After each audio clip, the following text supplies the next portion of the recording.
Hey guys, welcome back to our final lecture on Latin American revolutions. Today we are going to wrap it up with some loose ends and highlighting a couple different, very different areas. Specifically, we're going to take a look at Brazil and what has happened in Brazil during the course of all these other revolutions. And I save it for last because it's basically the exact opposite. It's very peaceful and kind of a happy story. The other part that we're actually going to finish with is about the United States' interest in Latin America, which of course would continue to grow over the centuries, and we'll see continued efforts in Latin America even to today. So anyways, we'll wrap up some very, well, they really don't have any relationship to each other, but some loose ends to the unit that I want to make sure you guys get before we complete the unit entirely. So let's talk about the independence of Brazil. So Brazil, of course, a very different story because, well, from the very beginning, it's different because Portugal is the country that is colonizing Brazil, not Spain. And so, I mean, we have a different country, different, royal government, and different language. So, there's a lot of stuff that is different about Brazil. Portugal had claimed Brazil as far back as 1500, and just like what we saw in other areas, part of the reason they wanted this land was because of the resources that they could grow there, namely sugar. You cannot grow sugar back in Portugal, and much closer than some of Portugal's other imperial holdings. So it was an important source of sugar for the Portuguese Empire, and but as we saw in Haiti, sugar is very labor intensive, and so one thing that makes Brazil a little bit more unique from the rest of Latin America is that Brazil would import almost 1 million African slaves. In fact, more African slaves are brought to Brazil than the rest of the entire Americas combined. Part of that has to do, once again, with geography. When you look at a map, Brazil is very close, much closer than anywhere else, to Africa, and so it was a much shorter distance, but we do see that over almost 1 million slaves brought to Brazil. Now, what that means is you fast forward, 200-300 years, and by the time you get to 1800, you have a very diverse population in Brazil, much more so than the rest of Latin America, to a much greater degree.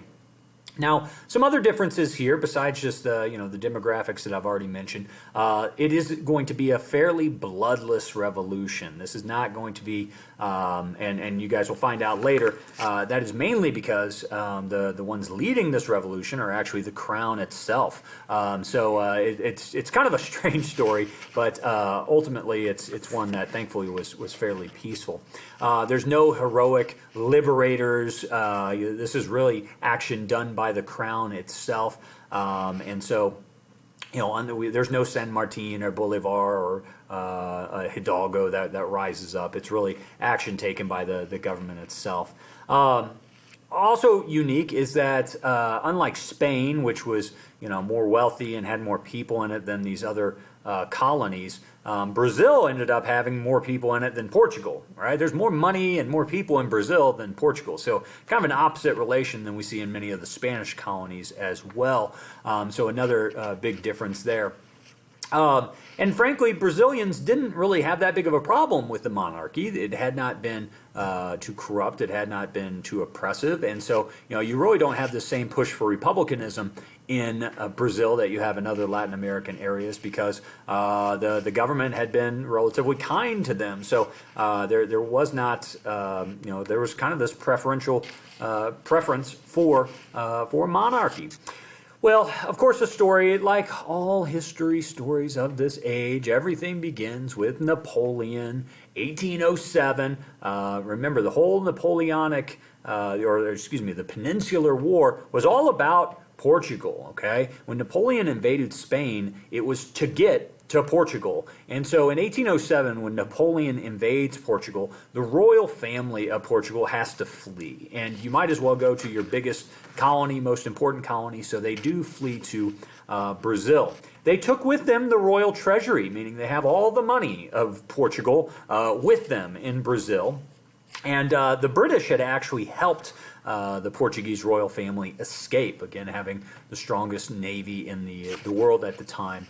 Now, the queen at the time that this is happening was a woman named Maria, and frankly, she had they called her the Mad Queen. She had kind of gone a little crazy, but so power had fallen to this handsome gentleman here, John the Sixth. So he will serve as what's called regent. Okay, so he's serving. He's not king quite yet. Ultimately, the queen would die, and he would take over as queen. But when this move happens, he is regent John, and kind of controlling the affairs of Portugal.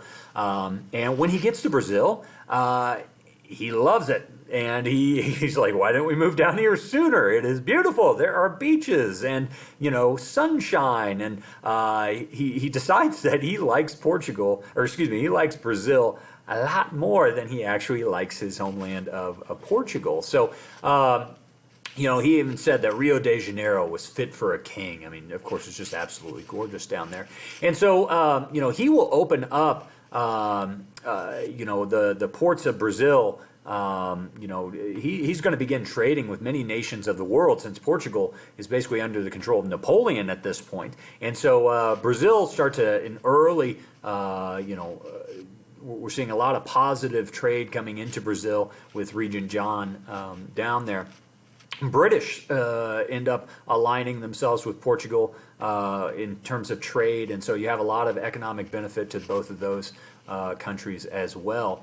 The crown was also committed to eventually abolishing slavery, what's called gradual emancipation, and that was something that had been talked about in the United States, but of course, sadly, was not decided upon earlier.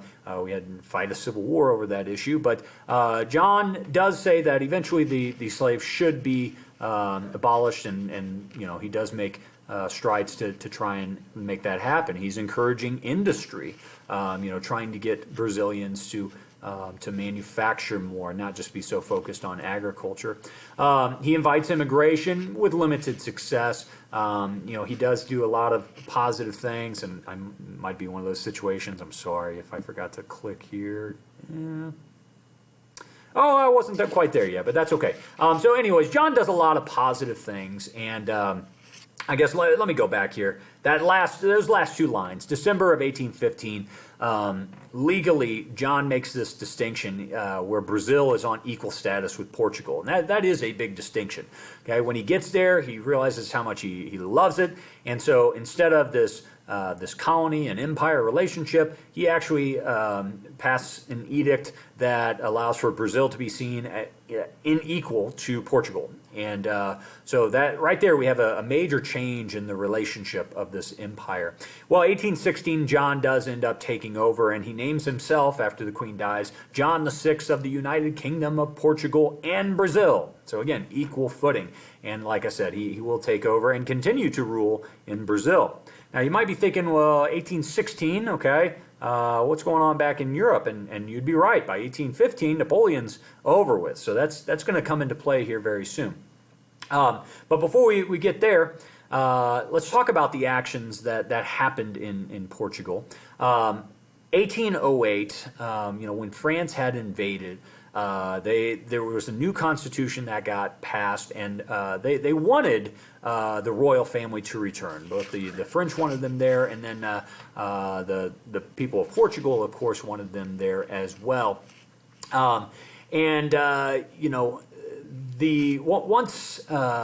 Once Napoleon is forced out of Portugal, there's this even stronger desire to get the royal family back. And in 1820, there's what's called the Liberal Revolution, and there's once again a new constitution that is written, and the people of Portugal say, "Hey, listen, the reason you left is because Napoleon, and he's gone now. You can come back." And John's like, I really don't want to go back. But eventually he does decide that it is his duty to go back and to rule Portugal. And I feel bad for John, because I really do think he liked it in Brazil and wanted to serve there. But he recognized that his duty was stronger than what he actually wanted to do with that. So he does return to Portugal, and he will leave his son Pedro in Brazil to rule. Now, he recognized that, he thought Brazil was kind of the future, John did. And so he told Pedro that, who was only 23 years old at the time, and I know to a bunch of high schoolers, that probably sounds pretty old.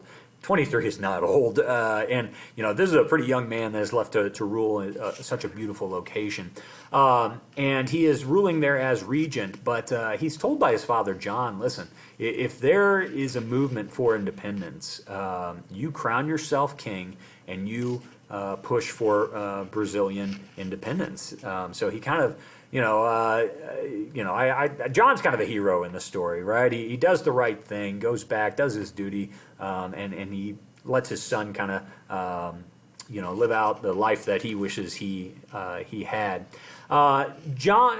Pedro does eventually convoke that constitutional assembly, and to decide, what are we going to do?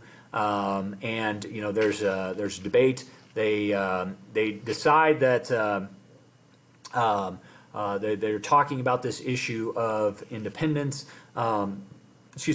Pedro announces in January the following year that he will stay in Brazil. There had been calls for him to return to Portugal from some of the politicians there, but he does announce he will stay in Brazil. And by the end of 1822, they do ultimately declare independence. He will be crowned on December 1st, 1822, Pedro the First, with the title of Emperor of Brazil by the grace of God. Always these great titles. Not to say that it was completely without merit. I mean, there were people, there were politicians in Portugal that were fighting to keep Brazil as a part of the empire, and that struggle would last for about the next year. But we do not see the bloodshed like we see in the rest of Spanish America. It just doesn't happen in Brazil, thankfully. So it is truly pretty much a bloodless revolution, and one that started at the very top. The king actually pushed for independence instead of the people at the bottom. So a very unique independence movement. Now, we of course would be remiss if we did not talk about the United States' role in all this and kind of where they stood. There's a lot of, we talked about it at the very beginning in the first few lectures when we talked about Haiti. That scared a lot of people in America because, here you have a slave revolution where, slavery is still legal in the United States. There's a lot of alarm bells going off for American politicians, like, hey, we can't allow this kind of revolution to take place here. And so, we need to look at how the United States responds to a lot of this, especially as we are starting to grow as a economic power. I'll remind you, America is not the America it is today. America at this time is, really a middle-tier nation economically, militarily. So, we're going to see them take some bold action, and we'll see how the big boys actually handle that. Well, after we gained our independence and after these Latin American nations gained their independence, by 1820s, 1830s, America does start to kind of eye the commercial interest of Latin America. And we see a tremendous opportunity for trade with them. By 1821, 13% of all exports in the United States are heading south. They're heading to Latin America, 13%. And mainly because, again, geography here, you have major ports in places like Houston, New Orleans, that have easy access across the Gulf of Mexico to places in Latin America.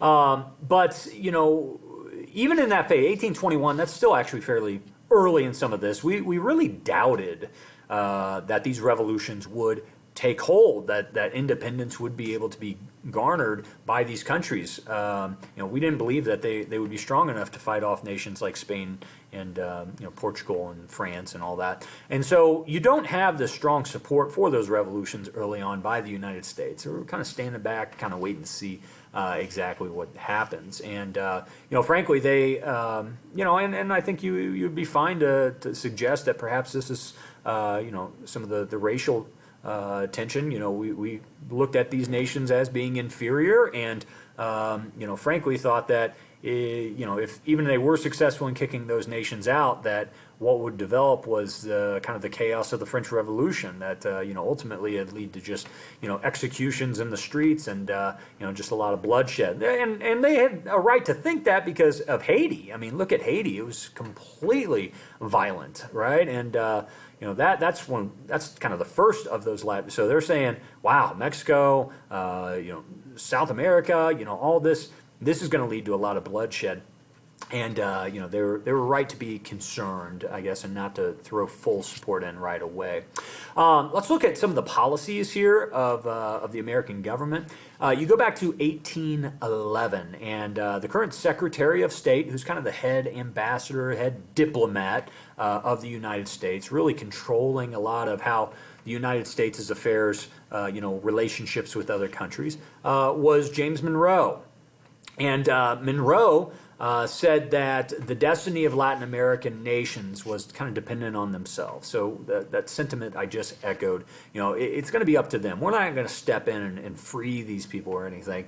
So we kind of have that first baseline during those revolutionary early phases of the U.S. saying, we're going to kind of stay out of it. Now, President Madison, who would take over after Thomas Jefferson, secretly got the United States Congress to agree to take up arms for Latin America if they attempted transfer of territories from Spain to another imperial power. So what that means is that we were watching these events, and what we were looking for, if Spain said, hey, we're going to hand over our territories to Britain, well, that is somewhat terrifying development if that were to be the case. And so Madison is saying we got to have a plan here. We got to make sure that this does not strengthen some of our rivals, France and Britain at that time. So the next Secretary of State, John Quincy Adams, who would of course later be president, he actually said that the greatest danger to the United States was offending the Spanish government because of many of the gains we had recently acquired in places like Florida that had belonged to Spain previously, and this boundary to the west, Mexico is Texas and all that stuff is still Mexico at this time. So he's saying we got to be careful. We don't want to offend Spain and have another war on our hands. But again, by the beginning of the 1820s, the story has changed, right? It is becoming much more obvious that many of these nations, are going to become independent. And independence was a reality. And so because of that, U.S. foreign policy does start to shift. By 1823, you have a Republican government in Mexico, and we are fully supportive of that. Even though it wasn't fully stable, for the most part, Spain had been expelled. And so we see an opportunity, right? These Mexicans need our help. We can be, kind of a big Democratic Republican brother to them. And so, we decided to kind of put our foot down. And 1823, we published the Monroe Doctrine. This is a big deal here, at least for the United States. The Monroe Doctrine said that any European attempts to colonize anywhere in the Western Hemisphere would be viewed as an act of aggression and would require U.S. intervention. All right, so I like this political cartoon. It's saying Europe, stay out. Okay, we're not going to necessarily intercede, but this is no longer up for grabs by European countries, and we will get involved if you try to do so. There's a couple different views here, and I want to make sure we're kind of aware that this is not just done in the spirit of we love freedom and liberty. I mean, there may have been part of that. There's a couple different viewpoints I want to make sure you're aware of. First of all, this did benefit the United States because, all of a sudden we become the largest power in the region, in the entire Western Hemisphere, and many of these countries are going to turn to the United States for their trade from here on out. There's a lot of economic benefit to telling Europe stay out of the Western Hemisphere, and we are going, we'll view it as a threat, and then we move in and start trading with these nations. So there's some economic, definitely benefit to the United States. I guess politically, we are pushing for a free Latin America. We're watching Europe descend into war every 10 years, and we do not want that to be the case over here. And so, by trying to avoid European conflict, try to make sure that the new world avoided the old world's mistakes. That we would not have constant warfare on these continents. So what was the response? How is Europe, is Europe standing back here, oh, we don't want to upset the United States? Europe could care less, okay? As I started, the United States is not a power at this point. We hardly have a navy. There's just, this is a lot of like chest beating and like grandstanding. If Europe wanted to come down here and colonize, frankly, which they will, we're going to see in Mexico, we're going to see the French get heavily involved. And what's the U.S. do? I mean, hardly anything. The Europeans basically say, okay, America, sure, we agree, but in reality, they were going to do what they wanted. So really, for the most part, the U.S. is kind of ignored here. Britain does agree to the Monroe Doctrine, sure, because they do see the political benefit of weakening those other European nations of Britain and France and Portugal. Britain didn't have the sizable colonies over here that they did. So, they agreed to a policy that would limit their power and limit their empire. And so, even though, again, we're going to see Britain continue to trade with these nations, Britain does support Spain and Portugal losing those colonies. And Latin American loved it. They saw the benefit of saying, they didn't want Europeans to come back over here. They'd fought, for decades to free themselves from them. And so Latin American loved it. But perhaps they should have kind of been more practical, I guess, because what will develop over the next few decades, and frankly, you could say even up to modern America, is that sure, for the most part, Europe stays out of their affairs, but the United States does not. And what we see is that in a lot of ways, America will become the same overarching figure in Latin America that Europe had been. There will be multiple countries that are invaded by the United States over the course of the next 200 years. In particular for the resources, I mean, there's a whole series of wars called the Banana Wars, in which the United States invades nations like Honduras and Nicaragua, just simply for them to kind of force them to sell us things like bananas.